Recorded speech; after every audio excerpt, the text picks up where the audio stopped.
Thank you for watching another great take of the Gridiron Glory podcast here with Tad and Will, where we cover all 32 NFL teams.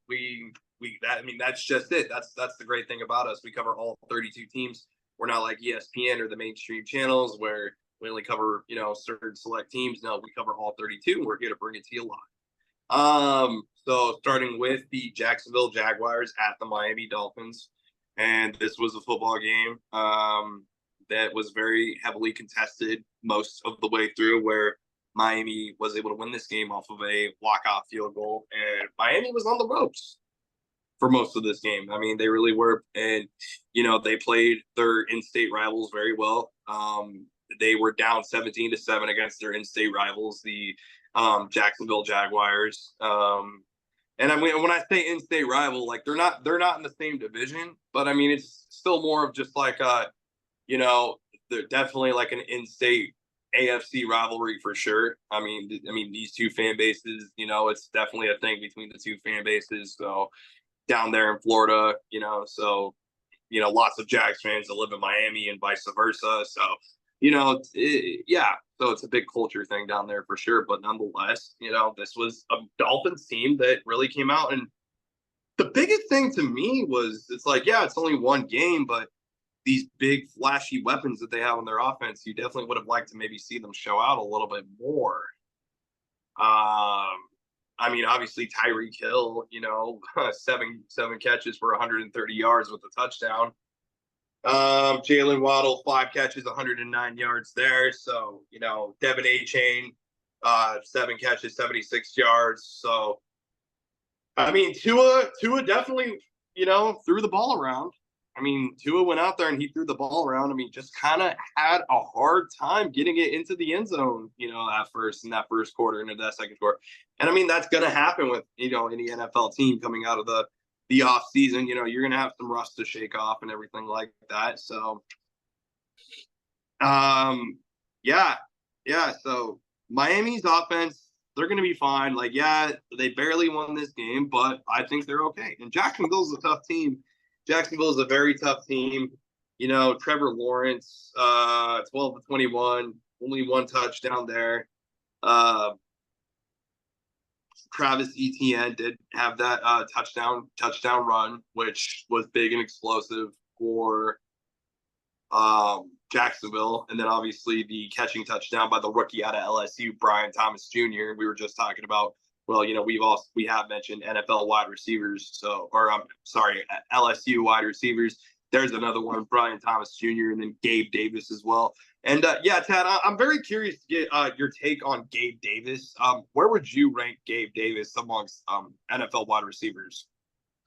Yeah, I mean, Gabe Davis, he's getting a big opportunity here in Jacksonville after being in Buffalo his entire career. He's a guy that he can make big plays. I'd probably rank him as an above average NFL receiver. I'd probably say he's fairly. I want you to be completely honest about Gabe Davis. I want you to tell these people here on YouTube and on the internet what you told me exactly about Gabe Davis. Your honest take off camera. I mean, just tell them. Just tell them what you really think about Gabe Davis.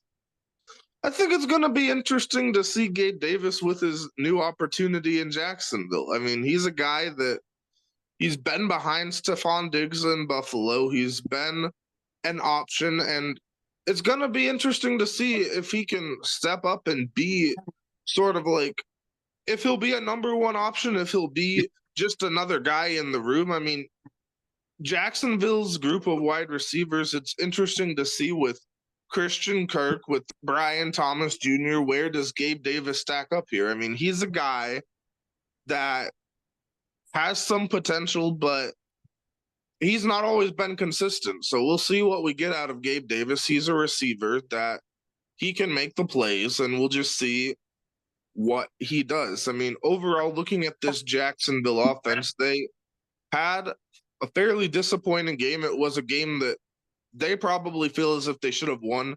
They didn't score in the second half. They had opportunities. Obviously, the lost fumble near the end zone by Travis Etienne Jr. That really hurt the offense and it was a chance to create some distance as Miami was working on their comeback, and they didn't capitalize on the opportunity. Now, looking at that from Miami's perspective, it was a really gritty and really impressive win for a team that's struggled to close out against talented teams. And I think Jacksonville is still a fairly talented team. Obviously, we'll see how it goes throughout the season, but it's just really big for Miami to find a way to win a game like this, especially when the running game is not working all too well. You get 10 rushes, 24 yards for A-Chain. You get only 6 carries out of Mostert before he left with an injury that seems like it could be a somewhat significant injury, so some concern there for Raheem Mostert. But Tua came out and he led a comeback fairly solidly, the 338 passing yards, and obviously your two lead receivers, Hill and Waddle, they step up and they do their jobs, they make plays, and then of course the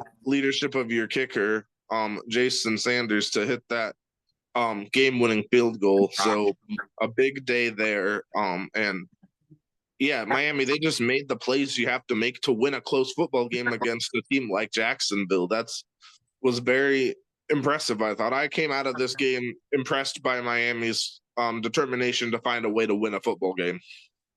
Absolutely. Some really great, solid, professional takes by Tad there. But folks, I don't be fooled. I mean, while those were very solid takes and everything, there was a time where Tad and I were playing Madden with each other, and I had I think it was Madden 24, and I was playing with the Buffalo Bills, and I asked him his personal take on Gabe Davis, and he specifically told me Gabe Davis is an at best average NFL wide receiver. So all those things that he just said about him, while great and everything, don't be fooled. He said that while we were playing Madden. So be sure to like, subscribe, and follow. Let me know about what you guys think about that below. Thank you so much for watching the Gridiron Glory NFL podcast, where we cover all 32 teams.